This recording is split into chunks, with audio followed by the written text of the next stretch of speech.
Hospitals, స్కూళ్లలో fire safety డొల్లా. ఇరుకైన బేస్మెంట్లలో oxygen సిలిండర్లు, పనిచేయని ఆటోమేటిక్ స్ప్రింక్లర్లు, ఫైర్ ఎక్స్టింగ్విషర్లు, ఎమర్జెన్సీ ఎగ్జిట్లు బంద్. ఉన్న చోట్ల గేట్లకు తాళాలు. రాష్ట్ర వ్యాప్తంగా 800 హాస్పిటల్స్లో ఫైర్ సిబ్బంది తనిఖీలు. రూల్స్ పాటించని 230 హాస్పిటల్స్, 32 స్కూళ్లకు నోటీసులు ఇచ్చారంటూ చూస్తున్నాం. సో ఇక్కడ రాష్ట్రంలో అన్ని స్కూళ్ళ పరిస్థితి ఇంతే, అన్ని హాస్పిటల్ పరిస్థితి ఇంతే. ఇక గవర్నమెంట్ హాస్పిటల్ పరిస్థితి చూస్తే ఇంకా ఘోరం. ఇంకా ప్రైవేట్ అన్న తొనికో మనికో అక్కనో ఇక్కడో కనిపిస్తున్నాయి, కానీ ఈ గవర్నమెంట్ దవాఖానకు పోతే అసలు డాక్టర్లు కనిపిస్తలేరు, ఎక్విప్మెంట్స్ లేవు, ఫైర్ సేఫ్టీ ఉండదు, ఏది ఉండదు. అలా ఆఖరికి పనిచేసే సిబ్బంది కూడా ఉండరు అక్కడ. నిజంగా దారుణం ఎట్లా ఉందంటే, వాస్తవానికి కూడా ఈ గవర్నమెంట్ ఆసుపత్రికి ఎవరికైనా రోగం వచ్చి అలా జాయిన్ అయితే ఇక వాడు 2-3 రోజులు ఉంటాడు. ఇక 2-3 రోజులు పక్క పేషెంట్ పక్కన ఉంటాడు. సో ఇక వాడు ఏం నేర్చుకుంటాడు తెలుసా? వాడే ఇంజక్షన్ ఏం నేర్చుకుంటాడు, వాడే సెలైన్ పెట్టడం కూడా నేర్చుకుంటాడు. ఇక ఏ నర్సుని పిలవడు, ఎవరిని పిలవడు. ఇక సో వాడే చేసుకుంటాడు. ఇక కొన్ని చోట్ల అటెండర్లే డాక్టర్లు అయిపోయారు. ఇక అటెండర్లే డాక్టర్లు అవుతారు. ఇక వాళ్ళే చిన్న చిన్న సర్జరీలు చేస్తారు. సో వాళ్ళే ప్రిస్క్రిప్షన్ రాయకుండా కానీ టాబ్లెట్ల పేరు చెప్తారు. ఇక దేనికి ఏం కథ అని చెప్పి ఇంత దారుణంగా ఉన్నాయి. No fire alarms, no smoke detectors, ఏది ఉండదు. ఇక ఏ కథ ఉండదు. ఇక వాస్తవానికి ఇక్కడ అందుకే ప్రజలందరూ కూడా మాకు విద్య వైద్యం ఫ్రీ అండి అని చెప్పి ఒక పక్క డిమాండ్ చేస్తూ ఉన్నారు, అడుగుతూ ఉన్నారు. ఇక్కడ హాస్పిటల్ పరిస్థితి చూసుకుంటే మాత్రం లక్షల్లో ఫీజులు ఇక వసూలు చేస్తారు. ఇక లక్షల్లో ఉంటాయి. ఇక వానికి ఏదైనా రోగం వచ్చి వాడికి పోతే చాలు. మనకు అంతెందుకండి, ఈరోజు ఏదైనా జ్వరం వచ్చి ఆసుపత్రికి పోతే వానికి ఆ టెస్టులు, ఈ టెస్టులు, ఇవి అవి అని చెప్పి ముందే ఫస్ట్ 50,000 కట్టించుకుంటారు. ఫస్టే మనకి ఏం రోగం వచ్చింది ఏంది ఏ చెప్పరు, ఏ రిపోర్ట్ రాదు, ఏ టెస్ట్ ఉండదు. ఫస్ట్ 50,000 కట్టాలా. 50,000 కట్టి జాయిన్ కావాలా. సో ఇక 50,000 కట్టిన తర్వాత ఇక వాడు స్టార్ట్ చేస్తాడు. ఇక ఆ డాక్టర్ వస్తాడు, ఈ డాక్టర్ వస్తాడు, ఇంకో డాక్టర్ వస్తాడు. ఒక కథ కాదు, ఒక పర్సన్ కాదు. ఆ నర్సులు కిందికి మీదికి పరుగులు పెడతారు.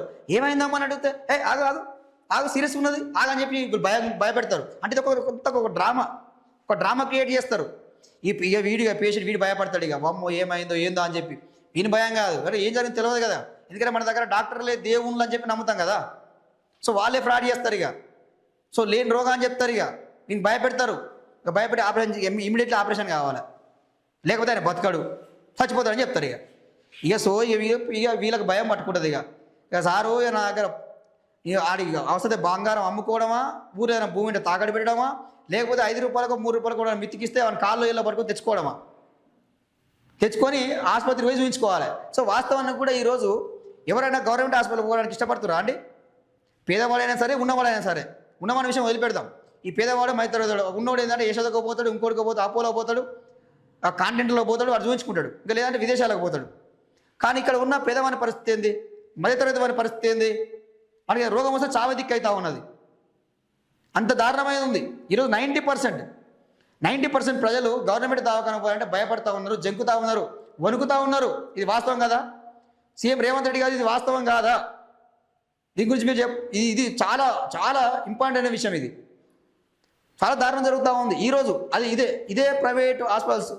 మళ్ళీ ఎదే కాకుండా స్కూల్స్ విషయం చూసుకుంటే కూడా మరి ఎందుకు గవర్నమెంట్ స్కూల్స్కి వెళ్ళడం లేదు పిల్లలు?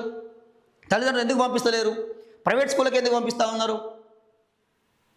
ఎందుకు పంపిస్తారంటే సరైన విద్య అందడం లేదు కాబట్టి.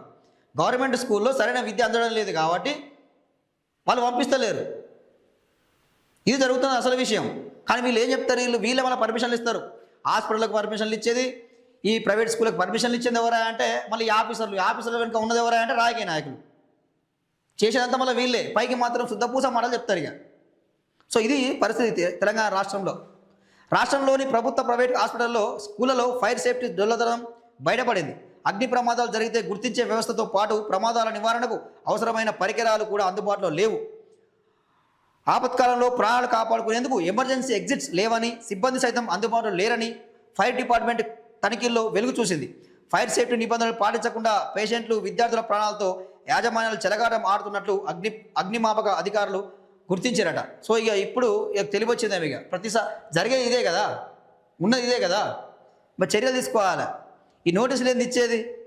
ఇలాంటి వాళ్ళకి నోటీసులా ఇచ్చేది? ఇలాంటి వాళ్ళకి లక్షలు చేస్తున్నారు. లక్షల్లో ఫైన్లు వేయాలి వీళ్ళకు.